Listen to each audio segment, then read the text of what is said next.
Для этого нужны специальные ботинки и особая координация движений рук и ног. Речь идет об игре на органе. Сегодня мастерство игры на самом большом музыкальном инструменте в Казани демонстрирует американский органист, профессор Канзасского университета Джеймс Хигден.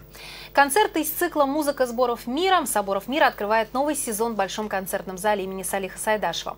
Секрет органного мастерства Джеймса Хигдена узнавала Полина Кострицкая.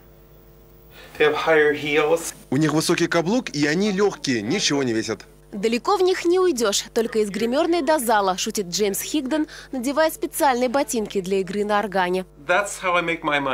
Это то, как я зарабатываю деньги, как живу. Показываю людям, как использовать и руки, и ноги одновременно. Все органисты начинают как пианисты. Сначала нужно обучить руки, потом ноги. Это сложно, потому что каждая клавиатура органа отличается. Джеймс Хигден записал несколько дисков органной музыки и выступал с сольными концертами по всей Европе. Он стал первым профессором Канзасского университета, получившим премию за выдающиеся педагогические заслуги. Его ученики – победители международных конкурсов, а самого его приглашают в жюри в США, Германию, Францию, Канаду и Россию. После недавно завершившегося конкурса органистов имени Микаэла Таривердиева Джеймс Хигден дает тур концертов и мастер-классов по России. Казанским органом он был впечатлен, ведь, по его словам, каждый инструмент абсолютно уникален.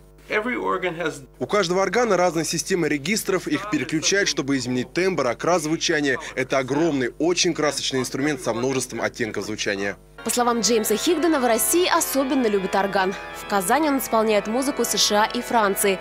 Этот концерт открывает новый сезон в Большом концертном зале в рамках цикла «Музыка соборов мира». Сцену Большого концертного зала украшает большой симфонический романтический орган голландской фирмы «Флентроп».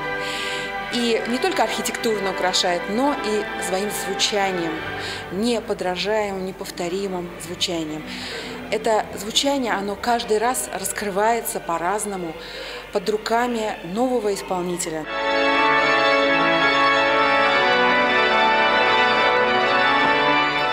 Цикл «Музыка соборов мира» начался в феврале этого года и продолжит и в этом году знакомить слушателей с широкой палитрой мировой органной культуры. Орган в этом сезоне казанцы услышат еще не раз, в том числе в циклах абонементных концертов, органной ассамблеи и сказки органного королевства для детей. Всего же в этом году Большой концертный зал подготовил 9 абонементов. Помимо органной музыки, это камерная, вокальная музыка и даже джаз. И, конечно, абонементы для детей.